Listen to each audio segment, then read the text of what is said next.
Auto driver, school యాజమాన్యం, డబ్బు, Gideons Bible ఈ అంశాల మధ్య నడిచిన స్టోరీ ఇది. మీరేమైనా ఊహించగలరా ఇందులో ఏం జరిగి ఉంటుందో? గిడియన్ సంస్థ వాళ్ళు క్రొత్త నిబంధన పుస్తకాన్ని ఆయా ప్రాంతాల్లో ఉచితంగా ఇవ్వడం మనందరికీ తెలిసిన విషయమే. అలా ఇస్తున్న క్రమంలో ఒక స్కూల్కి వెళ్ళి ఆ స్కూల్ యాజమాన్యం వాళ్ళని అడిగారు, మేము స్కూల్ పిల్లలందరికీ ఉచితంగా క్రొత్త నిబంధన పుస్తకాలను ఇస్తాము అన్నారు. దానికి ఆ స్కూల్ యాజమాన్యం వాళ్ళు, ఇది విదేశీ మతం, విదేశీ దేవుడు, ఇండియాలో ఎక్కడ దీన్ని అనుమతించినా సరే మా స్కూల్లో మాత్రం దీన్ని అనుమతించలేము, ఇక మీరు వెళ్ళొచ్చు అన్నారు. 10 సంవత్సరాల పాటు పట్టు వదలకుండా ప్రయత్నం చేస్తూనే ఉన్నారు. ఎన్నిసార్లు బ్రతిమాలినా ఒప్పుకోలేదు. అయితే ప్రార్థన వ్యర్థంగా పోతుందా? ఒక అద్భుతం జరిగింది. ఆ రోజుల్లో నెల జీతాలు బ్యాంక్ అకౌంట్లో కాకుండా చేతికిచ్చేవారు. ప్రతి నెల చేసినట్లే ఒకసారి ఆ డబ్బు విత్డ్రా చేసి తీసుకురావడానికి 2 టీచర్స్ని బ్యాంకుకి పంపించారు. బ్యాంకుకి వెళ్ళి డబ్బు విత్డ్రా చేసుకొని ఒక బ్యాగ్లో పెట్టుకొని ఆటోలో తిరిగి వస్తూ మాటల్లో పడి ఆ బ్యాగ్ అలాగే వదిలేసి ఆటో దిగి స్కూల్కి వెళ్ళారు. లోపలికి వెళ్ళి కరెస్పాండెంట్ గారితో మాట్లాడుతూ డబ్బున్న బ్యాగ్ ఇవ్వాలి అనుకునేసరికి అది లేదు.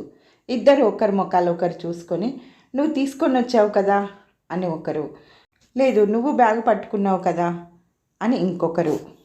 చివరికి తేలింది డబ్బున్న బ్యాగు ఆటోలో వదిలిపెట్టారని. ఇది వింటున్న కరెస్పాండెంట్కి చాలా కోపం వచ్చింది. మీ ఇద్దరు పిఎఫ్లు కట్ చేసినా ఆ డబ్బంతా కాదు, ఇంత తెలివి తక్కువగా ఎలా ఉన్నారు అంటూ కోపంతో అరుస్తున్నాడు. అంతలోనే ఆఫీస్ లోపలికి ఆటో డ్రైవర్ బ్యాగ్తో సహా వచ్చాడు. బ్యాగ్ చూడగానే ఇద్దరు ప్రాణాలు లేచి వచ్చాయి. ఆ ఆటో డ్రైవర్ కరెస్పాండెంట్తో, అయ్యా ఈ 2 టీచర్లు నా ఆటోలో ఈ బ్యాగ్ మర్చిపోయి వచ్చారు అంటూ ఆ బ్యాగ్ కరెస్పాండెంట్ గారికి చేతికిచ్చాడు. కరెస్పాండెంట్ గారు వెంటనే బ్యాగ్ ఓపెన్ చేసి చూస్తే డబ్బు కట్టలు అలాగే ఉన్నాయి. ఆ 2 టీచర్లు వాటిని లెక్కించారు. ₹1 తగ్గలేదు. కరెస్పాండెంట్తో సహా అక్కడున్న వారందరికీ ఆశ్చర్యంగా ఉంది.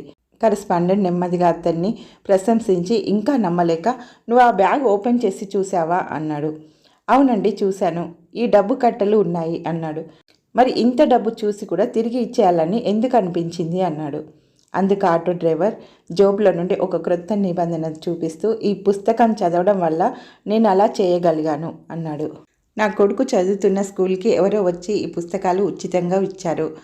నేను ఆటో స్టాండ్లో ఖాళీగా కూర్చున్నప్పుడల్లా చదువుతూ ఉంటాను.